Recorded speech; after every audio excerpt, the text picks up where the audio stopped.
యెషయా గ్రంథము 52వ అధ్యాయము.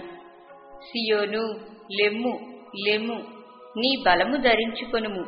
పరిశుద్ధ పట్టణమైన యెరూషలేమా, నీ సుందర వస్త్రములను ధరించుకొనుము. ఇక మీదట సున్నతి పొందని వాడొకడైనను అపవిత్రుడొకడైనను నీ లోపలికి రాడు. ధూళి దులుపుకొనుము. యెరూషలేమా, లేచి కూర్చుండుము. చెరపట్టబడిన సియోను కుమారి, నీ మెడకట్లు విప్పివేసుకొనుము. యెహోవా ఇలాగు సెలవిచ్చుచున్నాడు, మీరు ఊరకయే అమ్మబడితిరి కదా, రోకలియ్యకయే మీరు విమోచింపబడెదరు. దేవుడైన యెహోవా అనుకొనుచున్నదేమనగా, తాత్కాలిక నివాసము చేయుటకై పూర్వకాలమున నా జనులు ఐగుప్తునకు పోయిరి, మరియు అష్షూరు నిర్నిమిత్తముగా వారిని బాధపరచెను. నా జనులు ఊరకయే కొనుపోబడి ఉన్నారు. వారిని బాధపరుచువారు వారిని చూచి గర్జించుచున్నారు.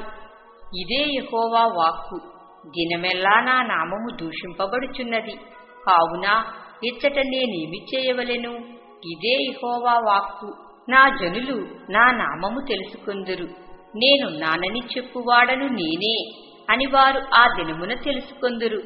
సువార్త ప్రకటించుచు, సమాధానము చాటించుచు, సువర్తమానము ప్రకటించుచు, రక్షణ సమాచారము ప్రచురించువాని పాదములు నీ దేవుడు ఏలుచున్నాడని సియోనుతో చెప్పుచున్నవాని పాదములు పర్వతముల మీద ఎంతో సుందరములై ఉన్నవి. ఆలకించుము, నీ కావలివారు పలుకుచున్నారు. కూడుకొని బిగ్గరగా పాడుచున్నారు. యెహోవా సియోనును మరల రప్పించగా వారు కన్నులారా చూచుచున్నారు. యెరూషలేమునందు పాడై ఉన్న స్థలములారా, ఉత్సహించి ఏకముగా సంగీతగానము చేయుడి. యెహోవా తన జనులను ఆదరించెను, యెరూషలేమును విమోచించెను. సమస్త జనముల కన్నుల ఎదుట యెహోవా తన పరిశుద్ధ బాహువును బయలుపరిచియున్నాడు. బూదిగంత నివాసులందరూ మన దేవుని రక్షణ చూచెదరు. పోవుడి, పోవుడి, అచ్చట నుండి వెళ్ళుడి.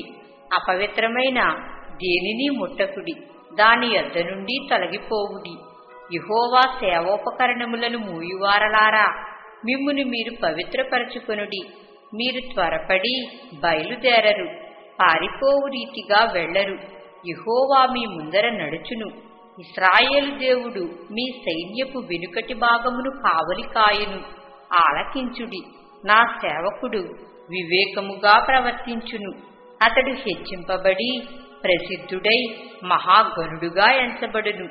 నిన్ను చూచి ఏ మనిషి రూపము కంటే అతని ముఖమును, నరరూపము కంటే అతని రూపమును చాలా వికారమని చాలా మంది ఎలాగు విస్మయముందిరో, అలాగే అతడు అనేక జనములను చిలకరించును. రాజులు అతన్ని చూచి నోరు మూసుకొనెదరు.